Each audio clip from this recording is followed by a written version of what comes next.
kentlerde hayat çok zor ama engelliler için daha zor. Ayakta duramıyor. İşte lavabo burada. Lavabosu burada. Bu şartlarda yaşamaya çalışıyorlar. On binler değil, yüz binler değil, milyonlarca insan bu acıyı yaşıyor. Abi bu yerde 3 tane kişi var, 3 milyon tane kişi var.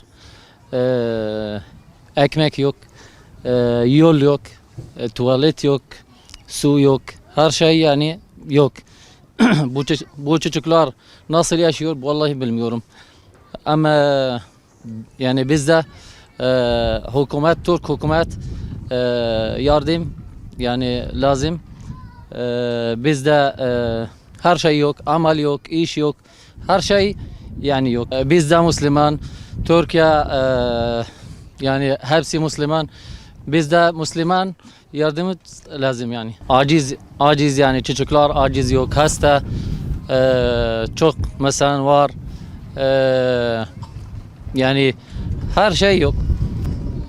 Bizde yani yardım lazım. Çadırda banyo lazım. Bu yolda yani lazım iş lazım yani yolda çok kötü. Bu yolda tuvalette yok. Yani bu çocuklar çok hasta ondan sonra yani her gün bir tane yani hasta var. Hap var yani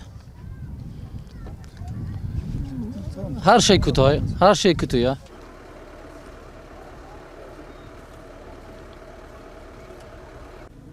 Diyor ki insanları evlerinden, yurtlarından ettiler. Allah Türkiye'yi muhafaza etsin. Peki poşeti. Poşeti ne yaptık? بسم الله الرحمن الرحيم. اليوم تاريخ 29/2/2020 قامت الجمعيات التركية الله يجزيهم كل خير بتوزيع في مخيم الحلزون منطقة باتبو. المخيم 400 عائلة، لا يوجد ماء، لا يوجد تواليتات، الوضع المعيشي صعب جدا في ظل الظروف الصعبة التي تعيشها الشعب السوري. لم يقف أي أحد لم يقف أي أحد مع الشعب السوري، ولم يقدم أي أحد أي مساعدة للشعب السوري باستثناء تركيا التي تبذل كل جهد في سبيل مساعدة الشعب السوري وتقديم العون لهم. Evet. Sevgili izleyiciler, özetle şunu söylüyor Basil kardeşimiz. Burada hayat çok zor. Burada 400'e yakın aile bu bölgede, bu çadır kentte yaşıyor. Şu anda görmüş olduğunuz alanda yaşayan insanların hali içler acısı gerçekten. Burada su yok, tuvalet yok, elektrik yok. Hayat zor. Bu zorluğa bir tek müsaade eden, yardımcı olan ülke Türkiye. İş ihtiyacun ihvanne es-Suriyin hevna. كنازحين يحتاجون إلى خيم، يحتاجون إلى تجهيزات للمخيمات، تواليتات، مدارس، خيم، جوامع. التعليم يعتبر التعليم هو عصب الحياة. حاليا في سوريا التعليم شبه مهمل بشكل لا يوصف باستثناء الجمعيات التركية. Ben şunu sordum. Çadır kentlerde neye ihtiyacınız var diye sordum. Çadır kentlerde her şeye ihtiyacımız var. Yani insan ihtiyacı olan her şey burada da lazım. Özellikle okul ihtiyaçları var, cami ihtiyaçları var. Yani çocukları şu anda eğitimlere ara verilmiş. Burada yanlış anlaşılmasın, yani okul istemiyorlar. Bir çadır kentin maliyeti biz daha önceden kurduğumuz için biliyoruz 3.000 lira karşılığında. Yani bir çadır 1 milyar 1000 TL. Bir okulda 3000 TL, 12 metreye 4 metre uzunluğunda, 4 metre en 12 metre uzunluğunda. Burada çocukların talimiyle ilgili bir talepleri var. Kır.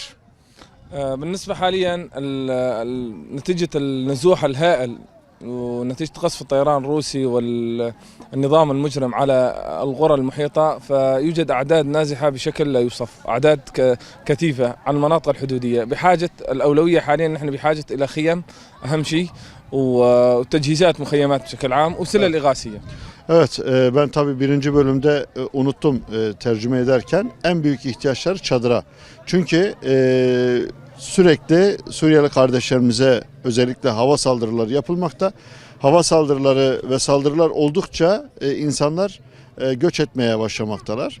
Daha önceden bir aile varken çadırda şu anda 2 aile, 3 aile yaşamakta. Dolayısıyla özellikle çadıra ihtiyaçları var ve tabii ki gıdaya ihtiyaçları var.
شارع الجامع كان في ذا الشيء.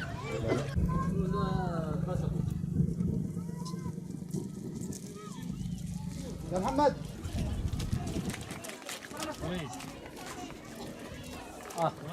bak.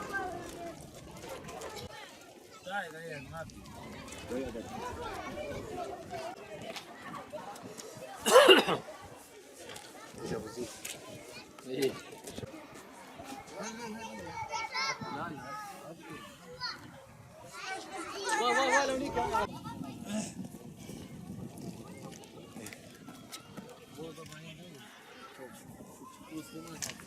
شوف يلا مشوا مشان اصوركم وش ماشيين يلا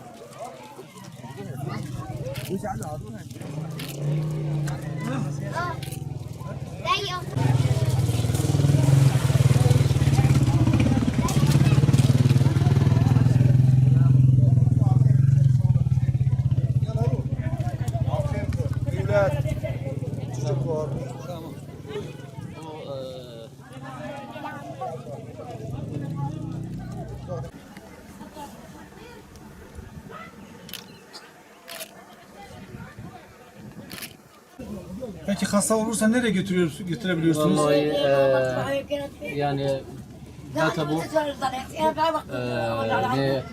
شو اسمه كتبوا مركز